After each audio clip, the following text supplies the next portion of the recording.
सामाजिक प्रगतीचं पाऊल. महाराष्ट्र प्रक्षेपण न्यूज नेटवर्क, तुमचं महानेटवर्क.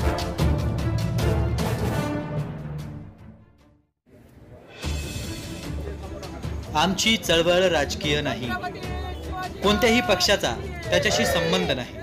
आमचा लढा सरकार विरोधात नाही, तर मराठा समाजाच्या न्याय हक्कांसाठी आहे, असे खासदार छत्रपती संभाजीराजे यांनी पत्रकार परिषदेत सांगितलंय.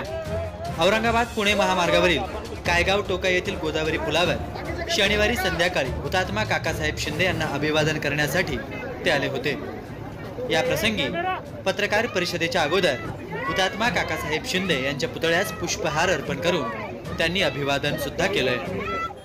रवरा संगम येथील एका हॉटेलच्या प्रांगणात मराठा आरक्षणासाठी पत्रकार परिषद आयोजित करण्यात आली होती. यावेळी पत्रकारांशी खासदार छत्रपती संभाजीराजे यांनी संवाद साधलाय.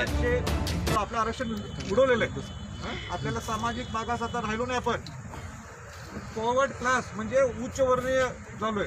तर 3 पर्यायात आरक्षण मिळवायचे असतील तर पहिलं म्हणजे काय, रिव्ह्यू पिटिशन, जे 6 महिन्यात त्याचा निकाल लागेल, ते सरकारने लवकरच्या लवकर करावं.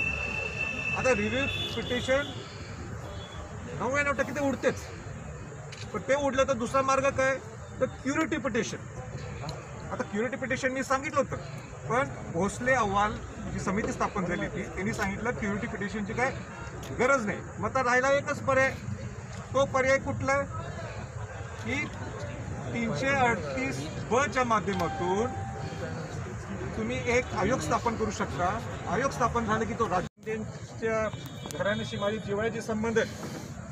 मी 2013-14ला शिवशाहू दौरा काढला होता आणि पूर्ण महाराष्ट्र पिंजून काढला.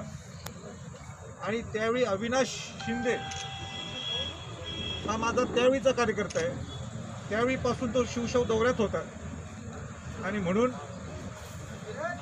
अशा रीतीने मी अनेकदा अविनाशशी बोललो फोनवर, पण घरी येणं राहिलं होतं, म्हणून आज मी अभिवादन करायला आलो. मला वाटतं याच्यापेक्षा काय प्रश्न असतील. पण 1 वर्ष समाज नुसतं रस्त्यावर फिरणार का? त्या रस्त्यावरच त्यांना म्हणजे आणायचं, त्यांचं नुसतं त्यांचा अधिकार, त्यांचं आयुष्यभर रस्त्यावरच यायचं का? नाही. म्हणून मी 5 मागण्या काढल्या. 5 मागण्या ज्या राज्य शासनाच्या हातात आहेत. कुठल्या मागण्या आहेत? नंबर 1, सारथी डिटेलमध्ये मी जात नाही, तुम्ही समजून घ्या. काय सारथी, अण्णासाहेब पाटील महामंडळ, त्याचे सुद्धा तुम्ही डिटेलमध्ये जाऊ. तिसरं, जे ओबीसीला जे सवलती मिळतात त्या सवलती सुद्धा गरीब मराठा समाजाला मिळवून देत. 3, चौथा, वसतिगृह. जर जिल्ह्यात एक वसतिगृह निर्माण व्हायला पाहिजे, जसं बाकीच्या SC ST ओबीसीला मिळते. 4, पाचवा, 2185 ज्या मुलांना रुजू करायला पाहिजे त्यातल्या 114च हे बसू शकतात. बाकीच्या 2070 काहीतरी अंदाजे या लोकांना घेऊ शकत नाही. त्या कोविडच्या मध्ये सिलेक्शन झालं त्याचं.